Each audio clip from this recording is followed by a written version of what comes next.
Man sajada lillahi sajdatan kataballahu lahu biha hasanah wa qutta anhu biha khati'ah wa rufi'a lahu biha darajah.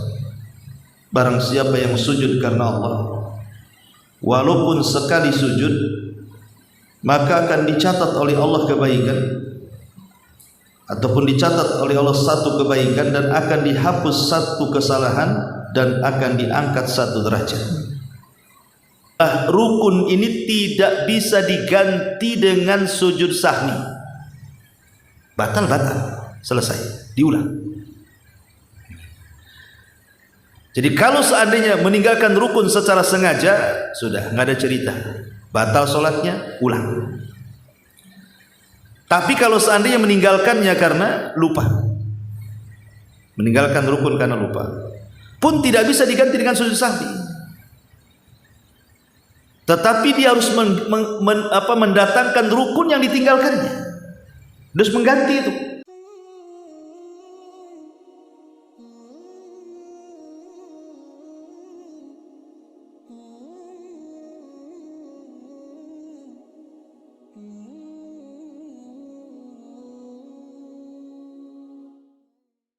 Assalamualaikum warahmatullahi wabarakatuh. Alhamdulillah wassalatu wassalamu ala Rasulillah wa ala alihi wa sahbihi wa mawalah wa la hawla wa la quwwata illa billahi wa ba'd. Alhamdulillah, di malam hari ini kita bisa duduk kembali di majelis ini. Biasa kita mengkaji tafsir di sini, tapi malam ini mungkin kajian kita bicara soal fikih salat, dan tema di malam hari ini kita akan membahas tentang beberapa perkara yang berkaitan dengan sujud sahwi.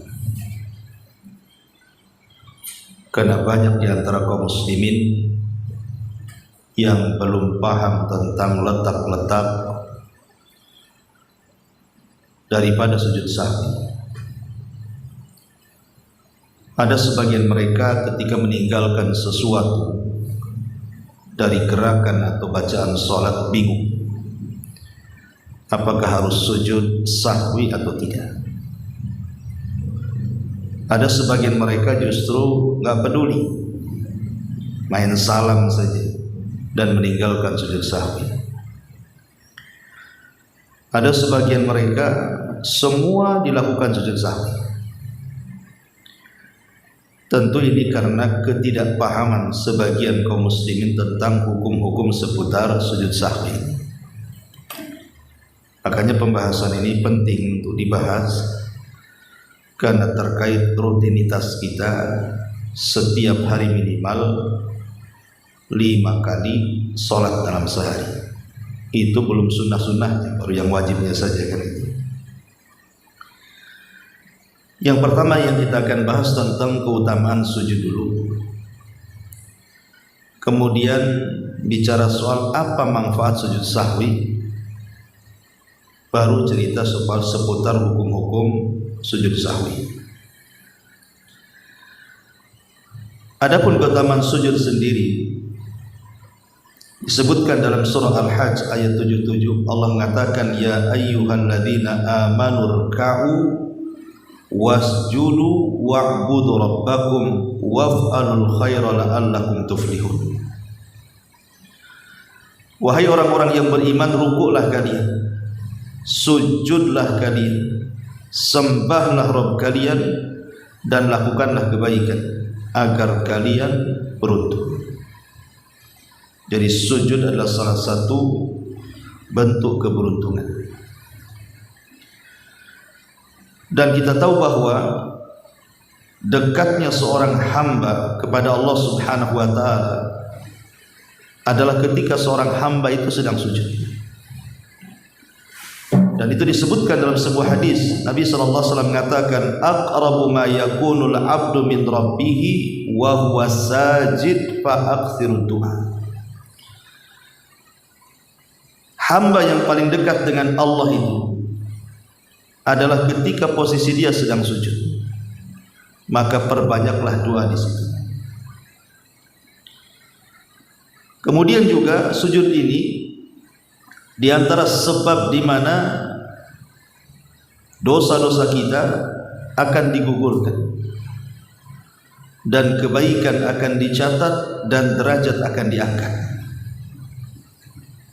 Dan itu disebutkan dalam sebuah hadis, man sajada lillahi sajdatan kataballahu lahu biha hasanah wa qutta anhu biha khati'ah wa rufi'a lahu biha darajah. Barang siapa yang sujud karena Allah, walaupun sekali sujud, maka akan dicatat oleh Allah kebaikan, ataupun dicatat oleh Allah satu kebaikan, dan akan dihapus satu kesalahan, dan akan diangkat satu derajat.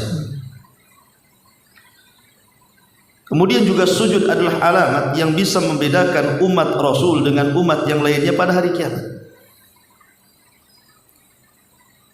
Makanya Nabi SAW mengatakan, ma min ummati min ahadin illa ana a'rifuhu yaumal qiyamah.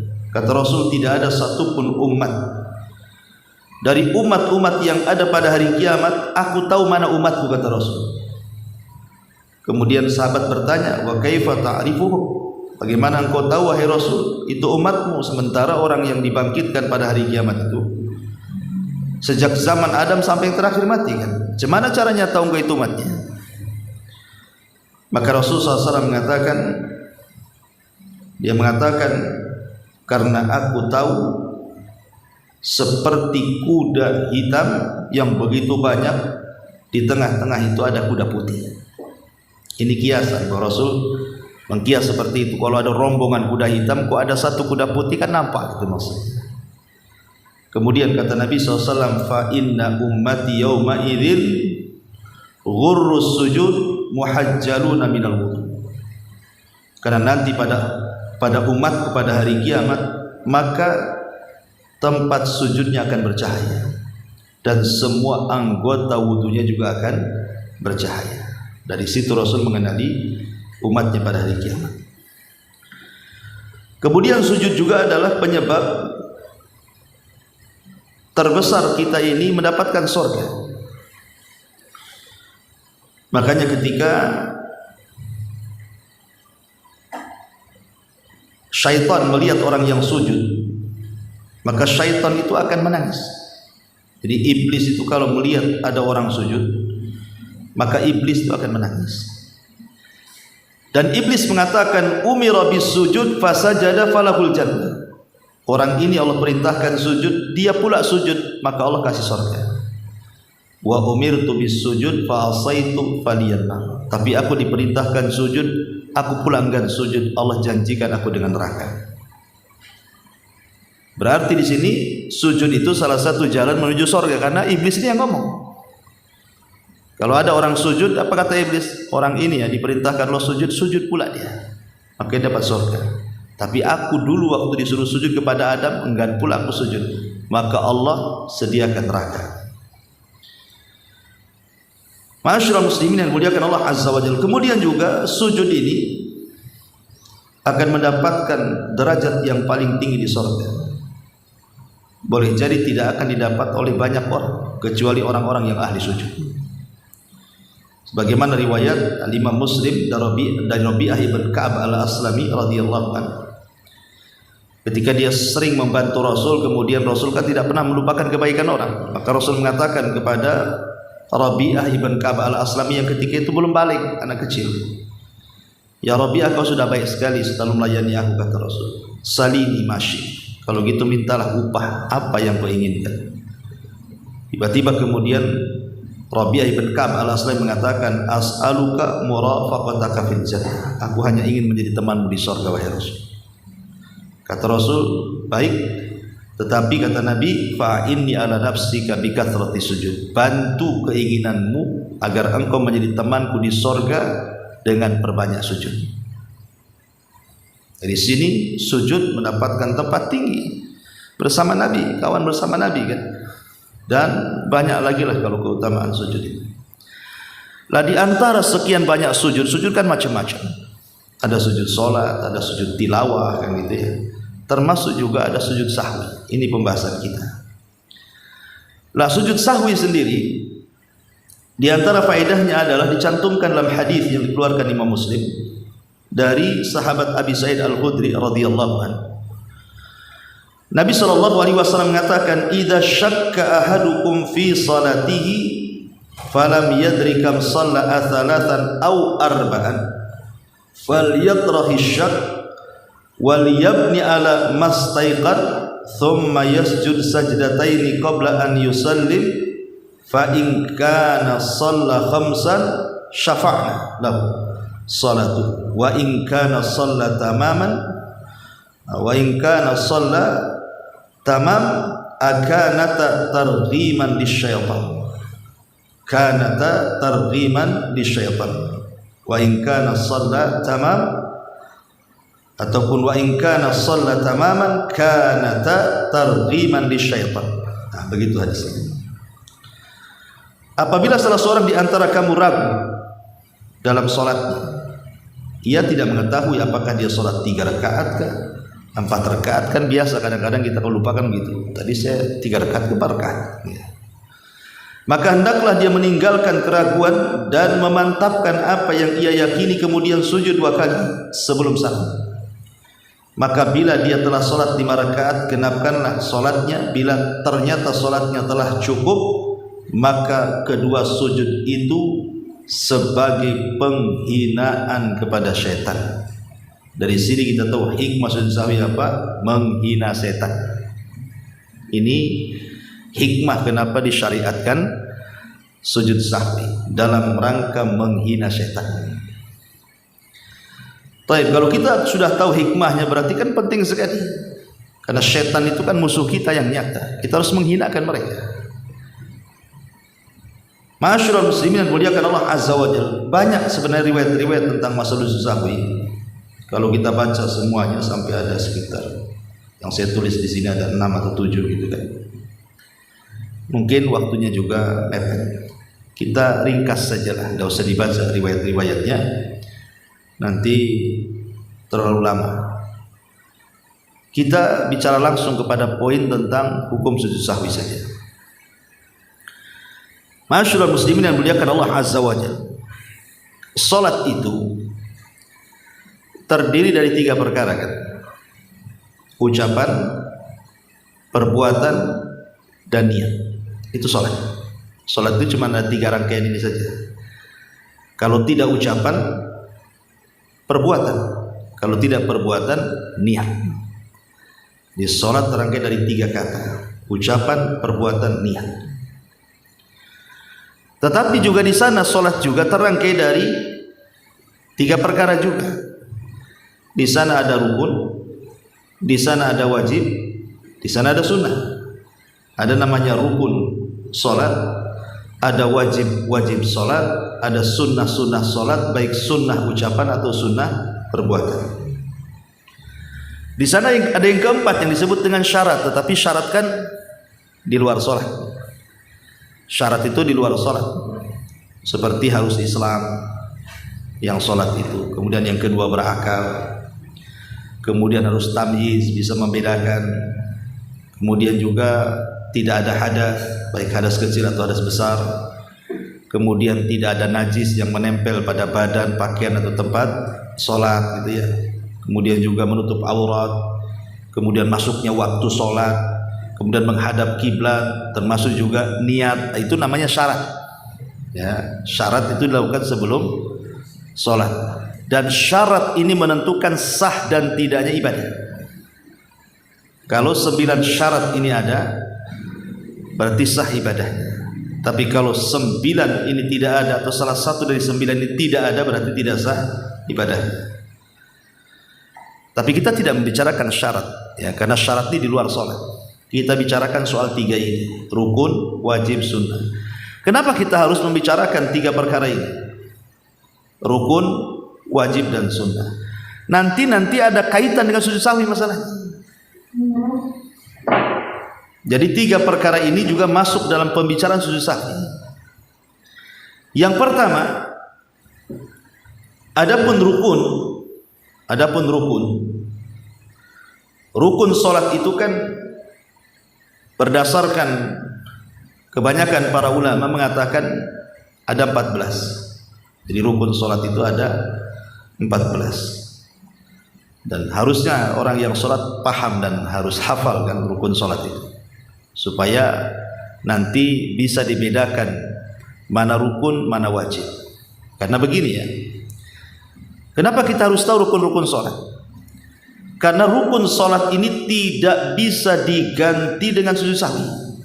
Kalau orang meninggalkan rukun, tidak bisa diganti dengan sujud sahwi. Itulah kenapa kita harus tahu rukun. Karena kalau orang sampai meninggalkan rukun salat, tidak bisa diganti dengan sujud sahwi. Dan rukun itu tidak bisa gugur dengan lupa, dengan tidak sengaja, ataupun dengan sengaja, atau dengan kejahilan. Tidak bisa gugur. Orang meninggalkan rukun itu tidak bisa gugur karena lupa. Pamannya antum sholat, tidak baca Fatihah, kemudian antum salam, anak ingatkan, antum tidak baca Fatihah tadi, lupa. Nah, nggak apa-apa lah, tadi kan lupa. Oh, tidak bisa, ulangi sholatnya, karena tidak bisa gugur dengan lupa. Meninggalkan rukun tidak bisa gugur dengan lupa.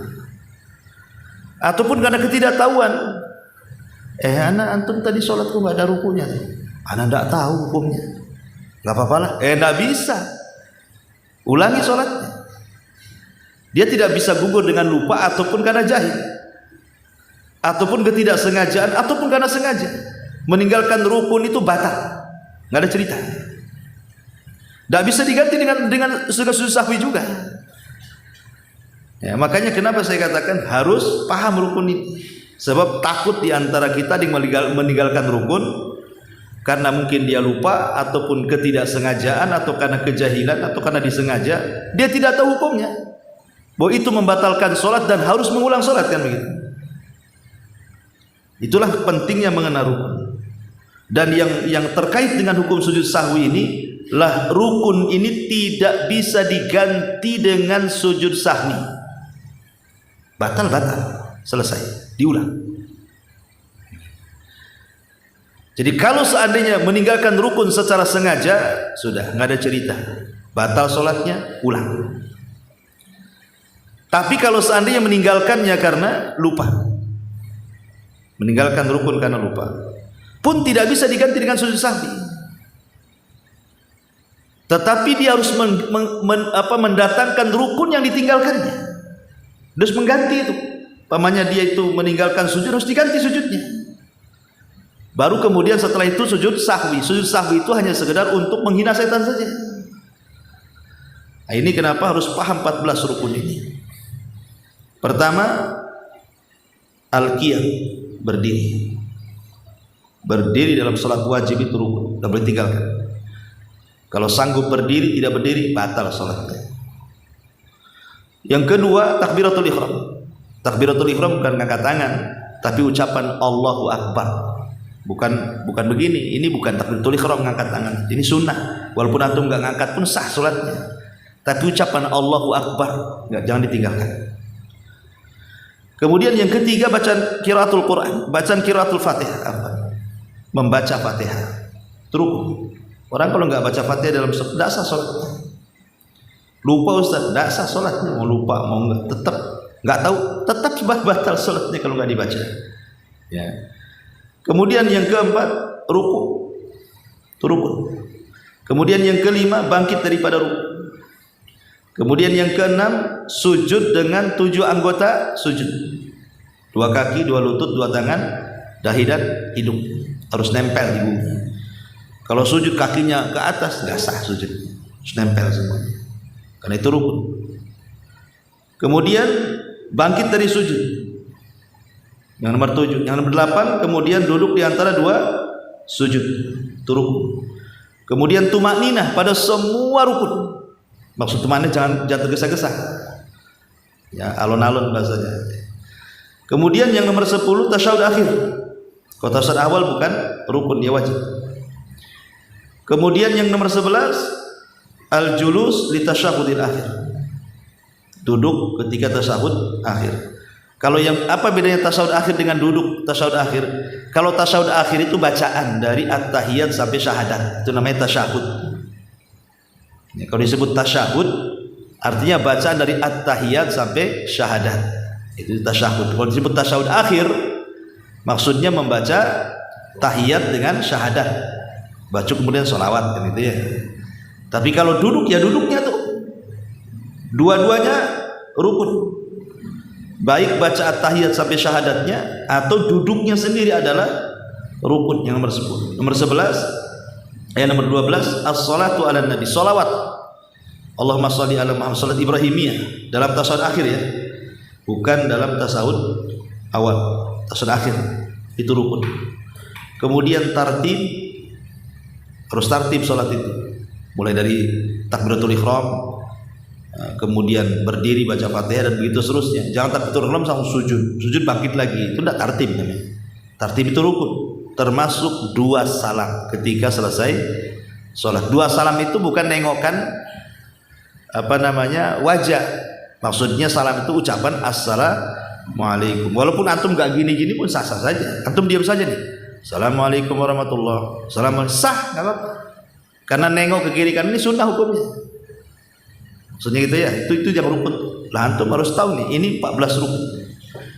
Ini 14 rukun kalau ditinggalkan secara sengaja batal sholat. Dan tidak bisa gugur karena lupa. Lupa saya tidak bisa. Meninggalkan rukun karena lupa tetap batal. Tidak tahu Ustaz, tetap batal. Tidak sengaja Ustaz, tetap batal. Nah gitu. Lalu apa yang harus dilakukan? Kalau dalam posisi sholat kemudian dia meninggalkan rukun, maka dia harus mendatangkan rukun yang ditinggalkannya baru sujud sahwi. Sujud sahwi itu bukan untuk mengganti rukunnya, tapi untuk menghina setannya. Karena mungkin setan datang melupakan kita, akhirnya lupa rukun gitu maksudnya. Sampai di sini paham? Baik. Ini kalau cerita rukun. Adapun wajib ini ada 8. Ini yang terkait dengan sujud sahwi. Kalau rukun tidak bisa diganti dengan sujud sahwi, kalau wajib bisa diganti dengan sujud sahwi. Tanpa harus mendatangkan yang ditinggalkan. Contoh, antum lupa tidak tasyahud awal, langsung bangkit ke rakaat ketiga. Setelah rakaat ketiga, harusnya saya tadi duduk tadi tasyahud awal kan. Nah, maka karena antum meninggalkan tasyahud awal itu punya wajib, dan wajib itu tidak harus mendatangkan kalau ditinggalkan, cukup sujud sahwi. Berarti dari 3 hukum, rukun, wajib, sunnah, yang terkait sujud sahwi itu yang wajib ya, yang wajib ya. Mana-mana antum meninggalkan wajib, tidak perlu datangkan lagi yang ditinggalkan, cukup ganti dengan sujud sahwi saja. Karena yang wajib inilah pembahasan kita sebenarnya. Kapan itu? Dan itu ada di 8 tempat. Pertama, ya, semua takbir selain takbiratul ihram. Maksudnya ucapan takbir gitu ya. Allahu Akbar. Ketika meruku Allahu Akbar. Bangkit dari ruku Allahu Akbar. Nah, gitu ya. Ketika kemudian antum lupa baca takbir langsung main sujud saja. Dari berdiri main sujud saja. Subhanallah. Tadi anda belum takbir, belum ucapan Allahu Akbar itu maksudnya kan. Nggak usah didatangkan, terakhir saja nanti sujud sahwi. Yang kedua, ucapan Subhana Rabbiyal Azim dalam ruku. Antum ruku Allahu Akbar, entah ngelamun apa, nggak kebaca pula Subhana Rabbiyal A'la. Langsung kemudian i'tidal. Oh iya, anda belum tadi baca Subhana Rabbiyal A'la. Ya. Nggak usah didatangkan lagi. Terakhir sholat sujud sahwi. Kemudian yang ketiga, lupa membaca Sami Allahu liman hamidah, sujud sahwi. Kemudian lupa membaca Rabbana walakal hamd, sujud sahwi. Kemudian lupa membaca Subhana rabbiyal a'la dalam sujud. Ini yang kelima, sujud sahwi. Kemudian antum lupa membaca Rabbighfirli, bacaan di antara dua sujud. Lupa, oh ya tadi saya nggak baca, sujud sahwi. Kemudian antum lupa tasyahud awal, tadi langsung bangkit ke rakaat ketiga, tinggal sujud sahwi saja. Atau antum lupa duduk di tasyahud awal. Maksudnya tasyahud awal itu bacaan dari tahiyat sampai syahadat. Antum lupa nggak baca, sujud sahwi. Atau antum lupa duduk tadi, langsung bangkit, sujud sahwi. Ini 8 perkara antum kalau lupa sujud sahwi. Kalau antum nggak melakukannya, berarti harus sujud sahwi. 1, takbir selain takbiratul ihram. Yang kedua, ucapan subhana rabbiyal azim dalam ruku. Yang ketiga, ucapan sami Allahu liman hamida bangkit dari ruku. Kemudian ucapan rabbana walakal hamd setelah bangkit dari ruku ketika i'tidal. Kemudian ucapan subhana rabbiyal a'la ketika sujud. Kemudian yang 6, ucapan rabbighfirli, ucapan di antara dua sujud. Kemudian tasyahud awal, ucapan at-tahiyatu lillah sampai asyhadu an la ilaha illallah. Kemudian yang nomor 8, lupa duduk ketika tasyahud awal. Ini 8 perkara kalau sampai kita tinggalkan, tidak harus mendatangkan, tetapi cukup diganti dengan sujud sahwi. Tetapi kalau ditinggalkan secara sengaja, tetap sujud sahwi. Tetap batal sholatnya. Kewajiban itu kalau ditinggalkan sengaja, antum tidak baca subhan rabbiyal a'la, batal sholat. Sengaja antum tidak membaca subhan rabbiyal azim, batal sholatnya. Sengaja antum meninggalkan at-tahiyatu lillah, batal sholatnya. Sengaja antum tidak membaca rabbana walakal, batal sholatnya. Ingat ya, kewajiban ini kalau sengaja ditinggalkan batal sholatnya. Tapi kalau lupa ditinggalkan, ganti sujud sahwi. Paham ya? Kalau rukun sengaja ditinggalkan, batal sholatnya. Kalau lupa tidak bisa diganti dengan sujud sahwi, nggak bisa. Harus mendatangkan rukun yang ditinggalkannya, baru sujud sahwi. Paham sampai di sini rinciannya? Baik. Ini saya mempermudah saja, biar antum paham, sistematis saja. Ma'asyiral muslimin yang dimuliakan Allah Subhanahu wa taala. Adapun sunnah, ini kan yang wajib nih. Kita sekarang pembahasannya ke yang sunnah. Sunnah ini ikhwatu fiddin lebih banyak dibandingkan rukun dan wajib. Karena sunnah terbagi dua dalam sholat itu. Ada namanya sunnah kauliyah, sunnah ucapan. Ada namanya sunnah fi'liyah, sunnah perbuatan. Seperti apa sunnah ucapan? Pertama, baca Quran. Setelah baca Fatihah kan ada baca Quran tuh, taqulhu, tatabat, itu sunnah. Kalaupun tidak dibaca nggak masalah. Kalau dibaca dapat pahala lah kan gitu. Maksudnya kalau tidak dibaca sah sholatnya. Tapi kalau dibaca lebih sempurna lagi sholatnya. Kemudian yang kedua, doa. Tambahan doa dalam tasbih ketika ruku. Yang wajibkan 1 kali saja, subhana rabbiyal azim, itu wajib. Tapi kalau nambah subhana rabbiyal azim, subhana rabbiyal, tambahan kedua, ketiga, keempat itulah sunnah hukumnya. Kemudian yang ketiga, ucapan rabbana walakal hamdil samawati yang panjang itu, panjang kali, yang biasa Rasul kadang ucapkan, itu sunnah saja. Yang wajib itu cukup subhana rabbana walakal hamd itu saja. Kalau ada tambahan lafadznya doa-doa yang lain berarti sunnah. Kemudian juga tasbih dalam sujud subhan rabbil a'la ditambah 2-3 kali, itu tambahan, itu sunnah. Kemudian doa setelah 2 tasyahud akhir kan ada doa perlindungan dari 4 perkara, atau doa sesuka kita sebelum salam, itu sunnah saja. Atau doa ketika sujud itu sunnah. Maksudnya setelah membaca subhan rabbiyal a'la kita berdoa, itu sunnah. Ya, tidak masuk rukun, tidak masuk wajib. Ya. Termasuk juga zikir doa setelah salam, itu semua sunnah. Yang nggak ada kaitan dengan rukun dengan wajib. Ini kalau bicara soal sunnah qauliyah. Ada sunnah fi'liyah. Seperti umpamanya mengisyaratkan ketika tasyahud. Kan kita telunjuk mengisyaratkan ini. Nah, isyarat tunjuk ini sunnah saja. Seandainya antum gini pun sah salatnya, kan sunnah ini. Ya, tapi walaupun sunnah jangan ditinggalkan. Atau umpamanya duduk setelah sujud yang kedua, duduk setelah sujud yang kedua, mau bangkit ke atas itu kan, duduk istirahat kan, nah naik lagi, itu sunnah. Seandainya antum dari sujud langsung ke atas pun ada masalah, ya sunnah saja, ya kan.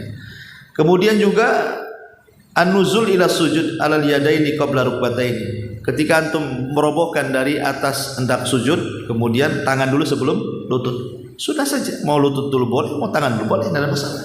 Ya. Kemudian meletakkan tangan di sini, sunnah.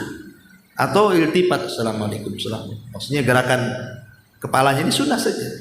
Yang penting assalamualaikumnya itu yang rukun. Ya. Tapi kalau gerakan begini, seandainya antum assalamualaikum, sah. Tapi kan menyelisih sunnah gitu maksudnya. Tapi kan yang penting antum ucapkan salamnya itu rukunnya aja yang penting. Ya.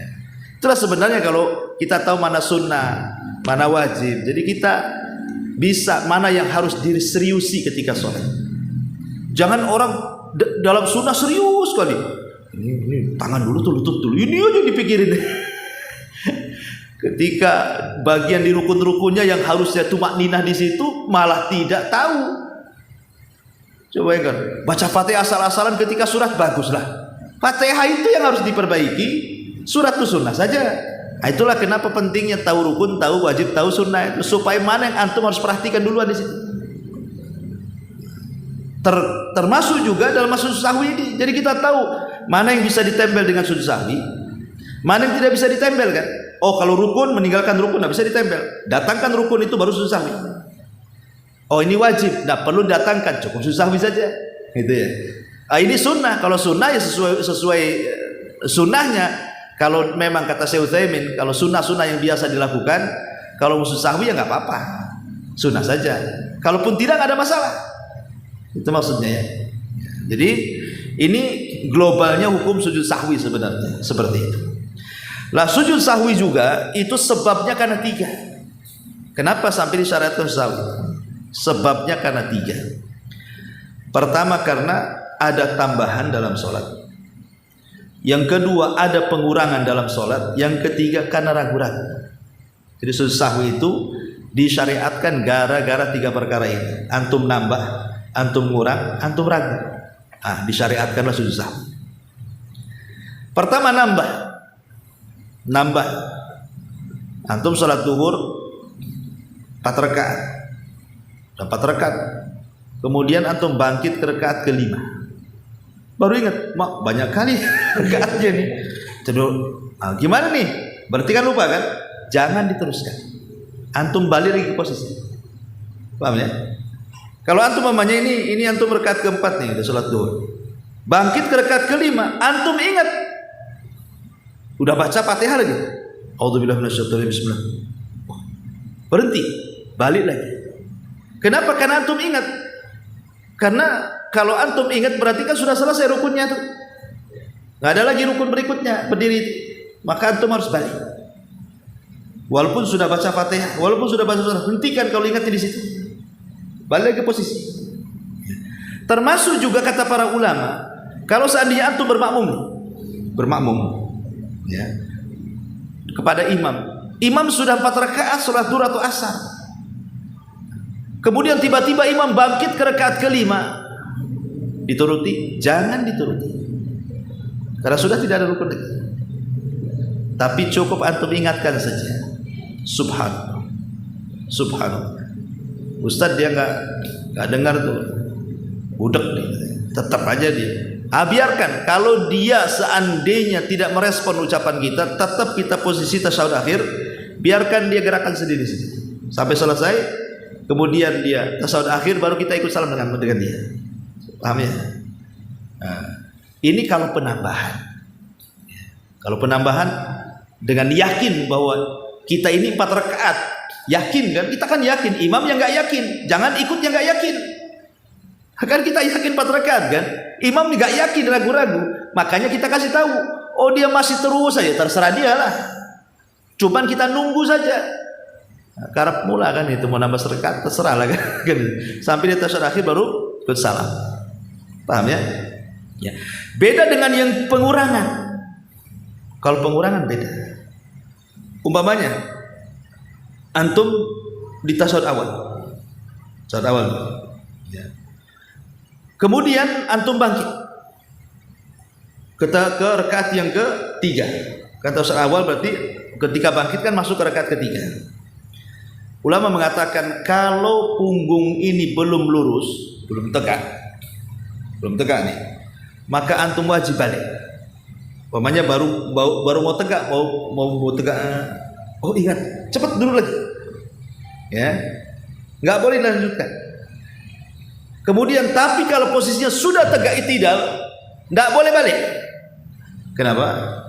Karena berdiri itu rukun, tidak bisa balik dikalahkan dengan yang wajib. Tasyahud itu wajib. Kalau sudah berdiri berarti ke rukun. Rukun tidak bisa dikalahkan dengan wajib. Berarti caranya teruskan sholatnya. Nanti tawa sujud sahwi. Tapi kalau masih belum i'tidal betul-betul baru gini, ingat, balik lagi. Kenapa? Karena belum dapat rukun berdiri. Karena berdiri dalam sholat wajib kan rukun tadi saya katakan kan. Ya. Nah, itu kalau pengurangan begitu caranya. Ma'asyiral muslimin yang dimuliakan Allah Azza wa Jalla. Bagaimana kalau sholat jamaah? Sholat jamaah, umpamanya imam ngurangi sholat. Sholat maghrib buat takut, main salam aja disangka tasyahud akhir gitu. Padahal baru tasyahud pertama kan, mungkin dia lupa, mungkin utang imam nih. Tapi makmum sepakat itu baru tasyahud awal, harusnya satu rakaat lagi kan. Imam main salam aja, assalamualaikum. Gimana makmum? Ya, makmum sudah tasbih padahal ketika itu assalamualaikum, subhanallah, ngeyel aja salam. Maka dalam mazhab Malik, ini khusus mazhab Malik, boleh kita ngomong untuk maslahat sholat. Boleh kita ngomong, Pak Imam kurang satu rakaat, boleh. Karena diingatkan dengan tasbih, tak ngerekan masalahnya. Subhanallah, kok masih juga. Maka dalam mazhab Malik boleh seperti itu. Pak Imam kamu baru 2 rakaat, tambah lagi 1 rakaat. Dalam mazhab Malik boleh. Karena dalam mazhab Malik itu al-kalam li maslahatis salat yajuz. Ucapan untuk kemaslahatan salat itu boleh. Sebab kalau nggak diingatkan begitu, dia pikir dia aja benar tuh. Itu maksudnya. Walaupun kita tidak syak, ada lagi khilaf ulama apakah harus bahasa Arab gitu ya. Makmunya tak pandai bahasa Arab, ya dalam pakai bahasa Jawa aja atau bahasa Melayu kan yang hidup di sini. Wallahu a'lam. Adapun ragu-ragu ini, kadang-kadang kita ini ragu-ragu. Ragu-ragu ini kan ada macam-macam. Pertama ragu-ragu antara nambah dan kurang. Tadi saya 2 rakaat ke 3 rakaat. Tapi antum lebih ke yang sedikit. Lebih ke yang sedikit. Kayaknya baru 2 rakaat. Berarti kalau antum 60% ke yang sedikit, 40% ke yang banyak, berarti tetapkan yang sedikit tambah yang kurang. Ini satu. Kemudian yang kedua, kalau ragu-ragunya mutasawiyan, kata para ulama, ya syakka an yatarajjah fihi ahadut tarafaini fayamalu birrajih wa yabna alaihi wa yasjud ba'da salam. Tapi kalau umpamanya dia susah untuk membedakan 50% nih ya. Ini saya 3 rakaat ke 4 rakaat. 50% kan bingung kan masalahnya kan. Kalau tadi kan 60% kurang berarti tinggal nambah. Kalau 50% lebih berarti enggak usah nambah. Ini pula tengah-tengah.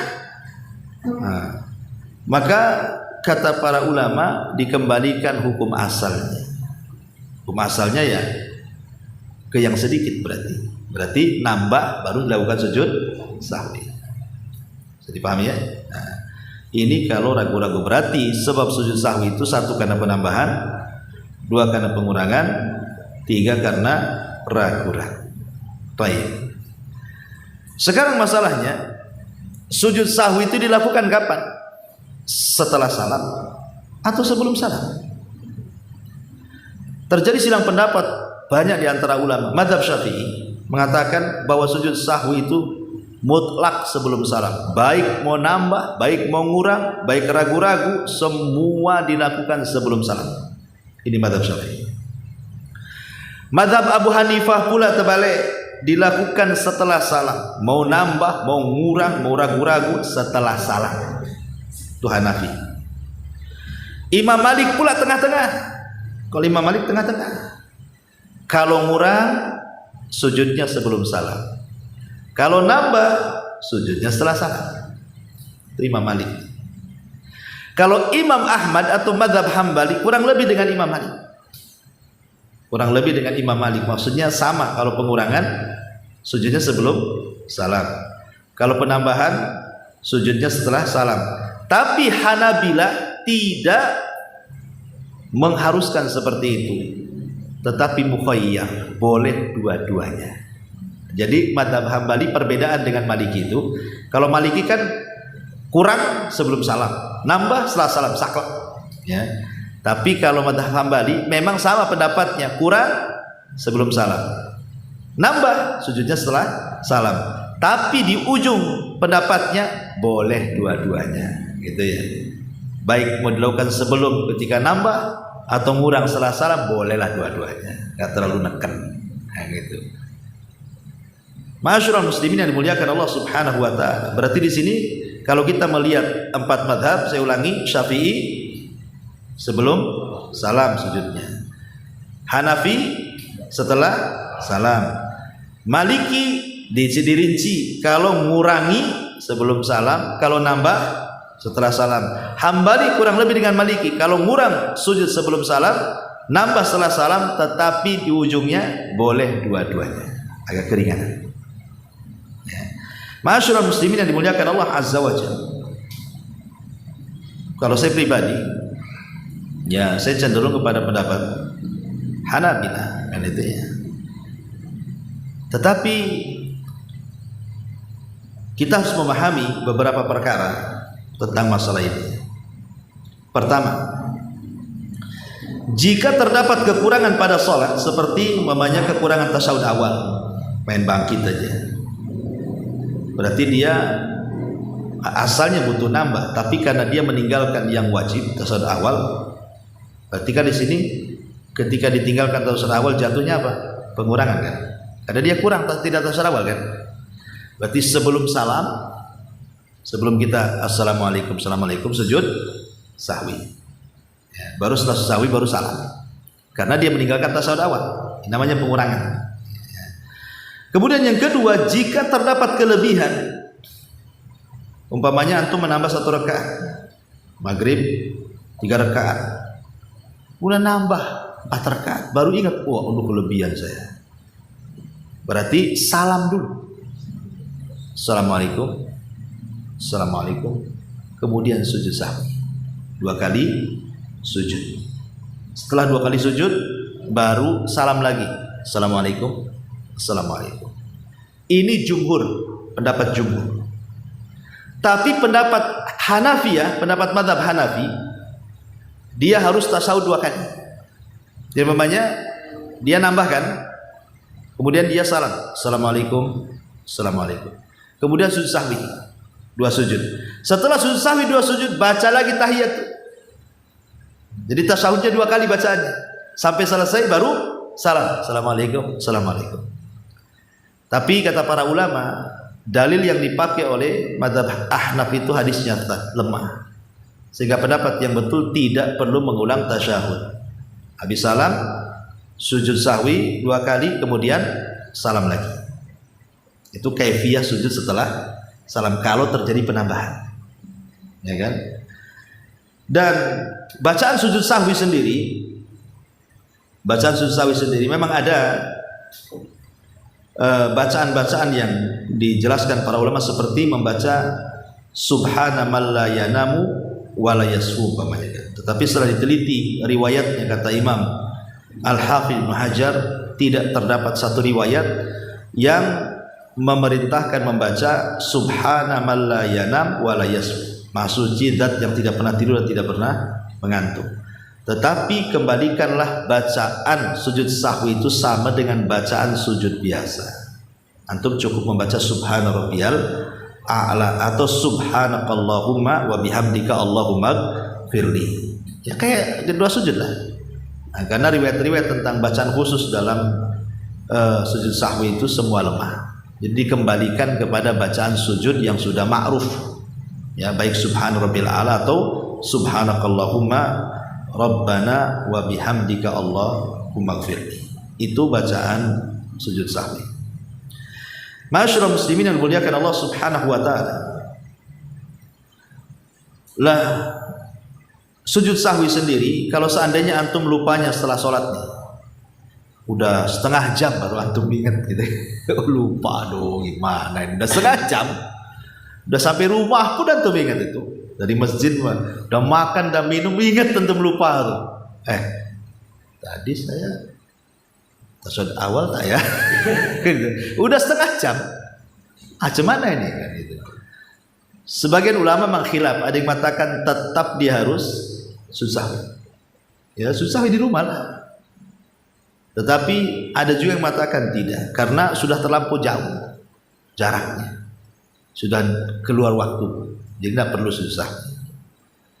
Ataupun kalau dia hadas kentut gitu ya, maka tidak harus sujud sahwi. Walaupun ada yang mengatakan kalau kentut tetap dia harus wudhu sujud sahwi lagi katanya. Tapi ini pendapat yang jauh, Allahu a'lam. Ya, sehingga intinya bahwa ada yang berpendapat kalau sudah 1 jam atau setengah jam boleh sujud sahwi, dan ada yang mengatakan tidak perlu sujud sahwi gitu ya. Ma'asyiral muslimin yang muliakan Allah Subhanahu wa taala, ini diantara singkat sajalah karena juga waktu juga, dan pembahasan sahwi ini memang menarik sebenarnya, banyak persoalan-persoalan. Tapi kalau saya globalkan, berarti sujud sahwi itu yang paling dominan ketika meninggalkan wajib atau ketika lupa mengerjakan rukun, tetapi setelah mendatangkan rukun yang ditinggalkannya kemudian sujud sahwi. Memang sebagian ulama fikih mengatakan ada perbedaan antara Hanabilah dengan jumhur. Yang saya jelaskan ini pendapat mazhab Hambali, bahwa setiap yang meninggalkan, yang kalau ditinggalkan secara sengaja itu batal sholatnya, maka ada sujud sahwi di situ. Kaidahnya begini, setiap perkara dalam sholat kalau ditinggalkan secara sengaja batal sholatnya, berarti di situ aja ada sujud sahwi. Berarti apa? Yang ditinggalkan sengaja batal sholatnya berarti 2, rukun dan wajib. Meninggalkan rukun secara sengaja batal sholat, meninggalkan wajib secara sengaja batal sholatnya. Kalau meninggalkan rukun karena lupa tidak batal sholatnya, tapi mendatangkan, mengulang yang sudah ditinggalkan. Kalau yang ditinggalkannya wajib, berarti tidak perlu mengulang, tetapi cukup sujud sahwi. Ini mazhab Hambali.